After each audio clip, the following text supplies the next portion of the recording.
Bonjour ou bonsoir, tout dépend de l'heure à laquelle vous lisez ce message audio. Asseyez-vous bien, soyez concentrés et disposez-vous à tirer profit de ce message.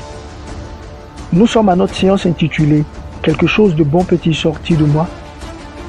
Il ne me revient donc pas de vous dire si oui ou non quelque chose de bon peut sortir de vous.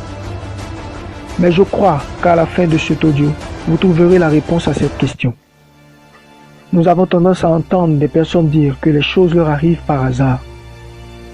Nous entendons des gens dire que le bonheur leur arrive par hasard. Ou du moins, lorsque nous voyons quelqu'un évoluer, réussir, prendre son envol, nous disons que c'est le fruit d'un hasard.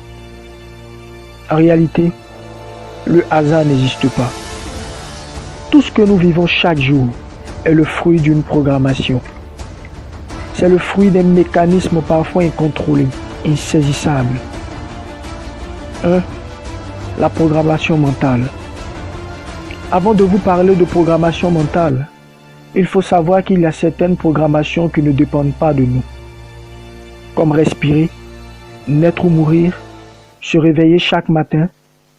Ce sont des choses qui dépendent d'une force supérieure, du monde intelligible, du maître de l'univers, du tout-puissant Dieu. Et ces choses constituent pour nous des opportunités à saisir chaque matin.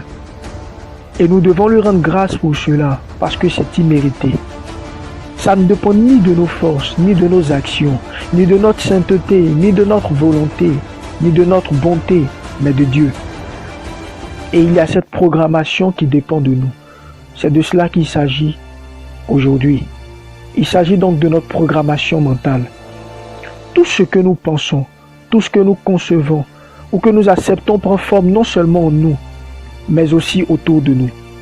Quand chaque matin, nous ruminons nos soucis passés, quand chaque instant, nous laissons notre stabilité être désamorcée par les difficultés de la vie, quand nous passons tout notre temps à nous plaindre, nous libérons autour de nous une force négative qui nous enfonce de plus en plus.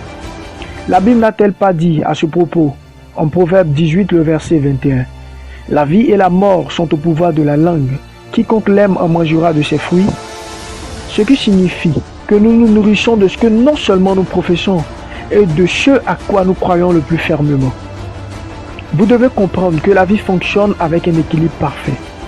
La vie et la mort, le bien et le mal, le beau et le laid, le bon et le mauvais. Et dans ce domaine de la vie, il n'existe pas de demi-mesure. Soit vous êtes à fond dans ce qui est profitable pour vous, soit vous êtes à fond dans ce qui ne vous profite pas. Mais une chose est sûre, l'une d'entre elles finira par prévaloir. Si vous ne vous fixez pas sur une vision positive, si chaque jour vous ne voyez pas dans votre esprit cette belle scène qui vous enchante, exemple, le jour de votre mariage, votre premier poste de haute responsabilité en entreprise, votre première voiture avec toutes ses caractéristiques, la maison de vos rêves, vos tournées à travers le monde, votre corps, votre âme et votre esprit vont s'accorder pour faire sortir un petit sourire sur votre visage si vous fixez votre vision sur cette positivité.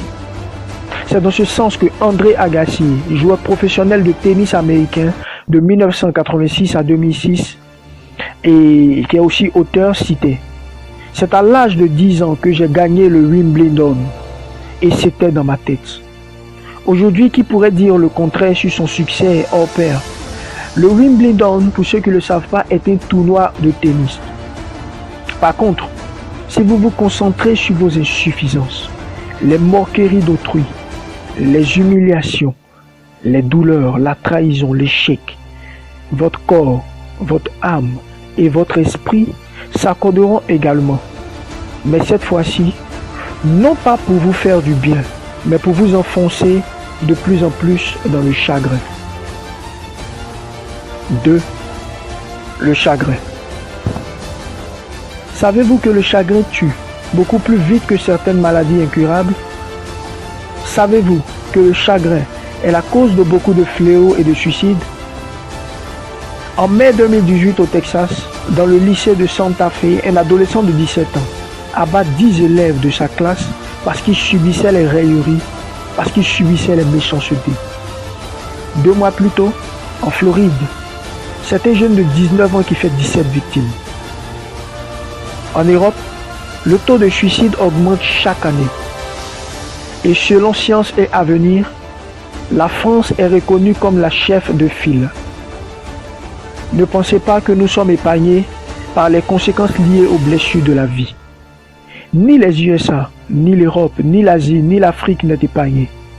Ce n'est pas une question de peau ou de climat, ni de classe sociale, mais de traitement et de guérison de son être intérieur. C'est ainsi qu'en Afrique, nous avons pu assister à des phénomènes tels que les enfants soldats au Congo et au Soudan, le phénomène des microbes, plus récemment en Côte d'Ivoire. Pour avoir perdu leur famille, leur bien, ces enfants s'adonnent à des chasses à l'homme terrifiantes. Toutes ces choses sont causées par le chagrin, l'amertume, qui ont viré à la dépression et à la haine. Vous devez savoir que le chagrin appelle toujours l'amertume. L'amertume se fait amie de la haine et la haine embauche la vengeance. Et lorsque nous arrivons au stade de la vengeance, nous pouvons constater les guerres, les révoltes contre une personne ou contre la société. Écoutez, le chagrin vous fait perdre du temps. Il vous fait tourner en rond, parfois même il vous fait régresser. Le chagrin vous arrache votre estime de soi et vous fait perdre confiance en vous. Il détériore votre santé mentale, votre santé physique. Il vous dénature et attire à vous des personnes susceptibles d'élargir davantage vos blessures. Voyez-vous jusque-là, où une simple pensée négative peut vous conduire. Brian Tracy, écrivain canadien, auteur de plusieurs livres à succès tels que Avaler le crapaud, disait ceci: la vie nous donne exactement ce que nous lui demandons. Mais il faut commencer par lui demander exactement ce que nous voulons. Alors, vous décidez de positiver ou vous décidez de continuer dans cette tristesse. 3. Comment sortir de l'amertume? Pour sortir de l'amertume, j'ai une méthode particulière. Une méthode que je propose le plus souvent aux personnes qui sollicitent mon aide. J'ai baptisé cette méthode les 3 feuilles de la vérité. Les 3 feuilles de vérité consistent à se saisir de 3 bonnes feuilles de copie vierge. 1. À se retirer dans un endroit qui vous impose non seulement un silence extérieur, mais aussi un silence intérieur. 2. Vous numérotez les pages de 1 à 3. 3. Écrivez sur la première feuille toutes vos faiblesses et vos insuffisances. Vous notez même vos échecs. 4. Écrivez sur la feuille 2 toutes vos qualités et vos succès ou vos plus belles expériences. 5. Sur la feuille 3, écrivez tout ce à quoi vous aspirez. Écrivez vos rêves, toutes les choses que vous voulez voir arriver dans votre vie. Peu importe qu'elles soient trop grandes ou que vous n'ayez pas les moyens physiques ou financiers de les réaliser. Écrivez ces 3 choses.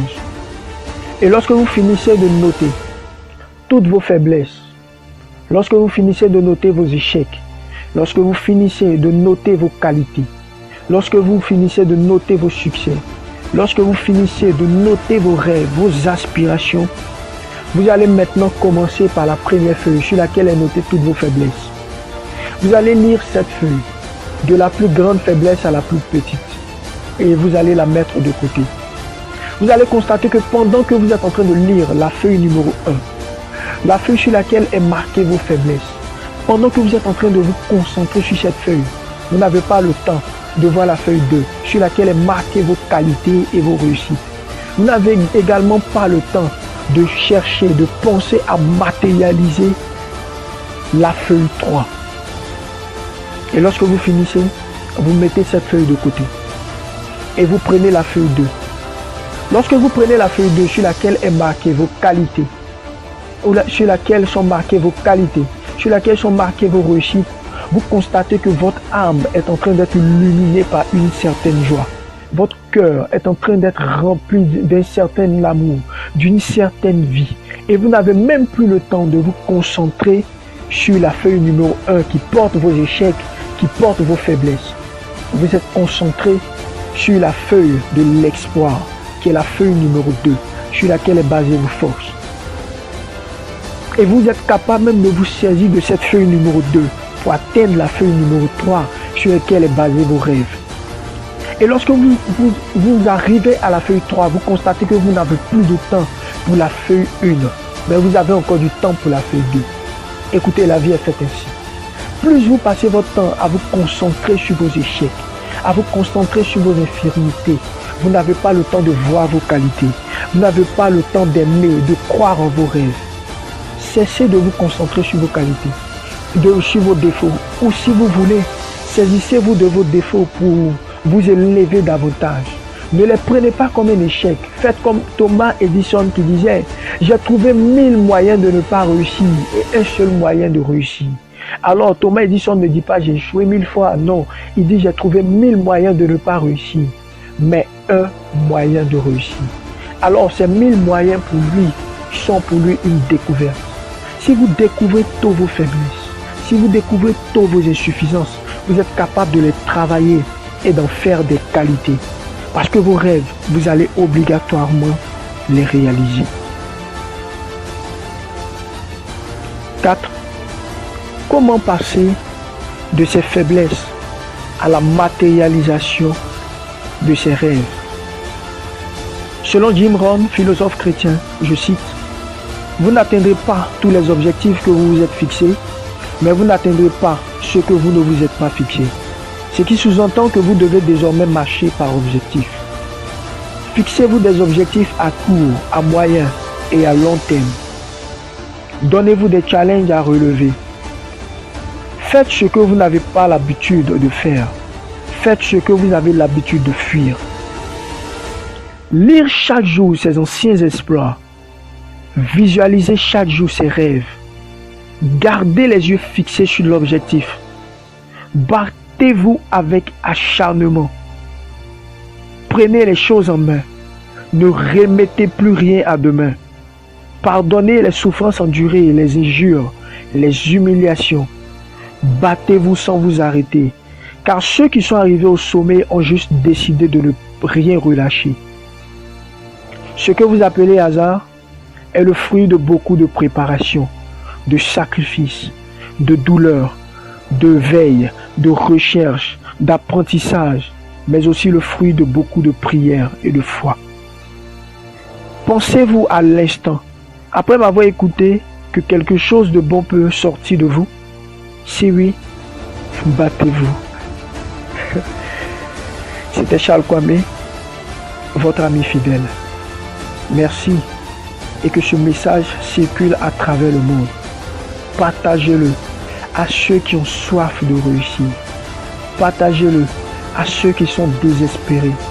Partagez-le à ceux qui pleurent, à ceux qui n'ont plus d'espoir. Mais que ce message vous transforme, vous d'abord. Parce que si ce message vous transforme, vous êtes capable de changer le monde. Que Dieu vous bénisse. Que Dieu vous bénisse. Et succès à vous.